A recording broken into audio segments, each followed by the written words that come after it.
Now to matters climate, high youth unemployment drove 32-year-old Raymond Odhiambo to think out of the box to make a living. Now this will result in the birth of Wolf Arts Organization, a social organization specializing in climate change activities. It is from this organization that he changed his story from that of a job seeker to a job creator. Wycliffe Okech shares his story to only protect the environment but also unemployment. Lake Victoria serves as the economic lifeline for many households. However, in the wake of climate change, the livelihood of families who rely on its waters are under threat. The negative effects of climate change are arguably now clear to all and sundry. Here on the shores of Lake Victoria, various environment ambassadors have taken it upon themselves to clear the shores of any solid waste material. The culture of pollution, however, seems to have persisted, considering these randomly discarded plastic containers. 32-year-old Raymond Odhiambo, born and bred in the lakeside city of Kisumu, is one of the many environment lovers who have taken a step to conserve the water body. It is from his love of the environment that he birthed an organization aimed at cleaning up the water that is constantly exposed to pollutants. We have issues with the old clothes being thrown into the lake. Sometimes the fishermen clean the boats with them and then they throw them back to the lake, or some of them find their ways through erosion, through the rivers to the lake. Odhiambo and his team are often seen on the shores of the lake collecting solid waste materials such as plastic bottles, worn-out tires and old clothes. They use these materials to turn them into beautiful works of art, giving credence to the analogy, one man's meat is another man's poison. There's an Englishman who puts it lightly, and he mentioned that doing what you like is freedom, but liking what you do is happiness. So part of our happiness is the creativity that we inject into it. So normally, before we create something, we have to design it. We design it and have a sketch. What do we want to make? Here at their workshop in Mamboleo, Kisumu, lie piles of solid waste materials that are hazardous to the environment but are a gem to them. So we make seats, we make flower vases, we make ornaments such as bookshelves, and a lot of things that we are creating from the waste product around the lake. Soon, Raymond welcomes us to his showroom in the heart of the city center. We find a collection of artworks made from the waste materials we saw earlier at his workshop that could have easily passed as piles of garbage. Normally people campaign that we go and collect the waste, you leave them around the lake and then they are swept back to the lake. So you're just doing something that is continuous but it's not helping. So where did it all begin for Raymond and his team?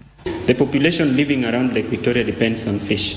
And if you look at now the stretch that we have with the issues of scarcity of fish, it can only support up to 60%. So where does 40% goes to? So that's why we came up with UFATS Kisumu also to sort the issues of economic empowerment. Sustainability through creativity is their driving mantra.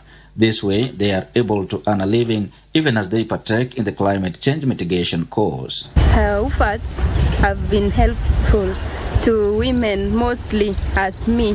When you make something, you can get some finance to buy what you want. The organization seeks to leverage on the new competency-based curriculum to inculcate the spirit of environmental conservation among learners. So we are bringing the arts products and we are bringing the art activities to school, and we teach children because they are the owners of the future.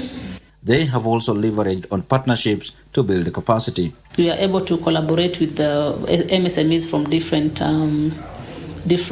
business backgrounds, arts being one of them. And that is how we got in touch with the Wolf Arts, and through the same we've been able to now work together to ensure that we are able to support it.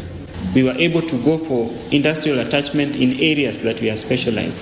So I was able to visit industries that are dealing with the waste management in terms of plastic recycling, and generally industries that are doing well in the plastic modeling, how bottles are made. So I was able to see a bigger picture of me. It is, however, not always a smooth sail for the team, who have to grapple with the reality of high operational costs and intellectual theft of their designs. There are people that are there to destroy other people's work. They want to reap where they did not sow. So you would find that your art product, somebody comes and buy your art product, and then the following day they are branded with their own logos.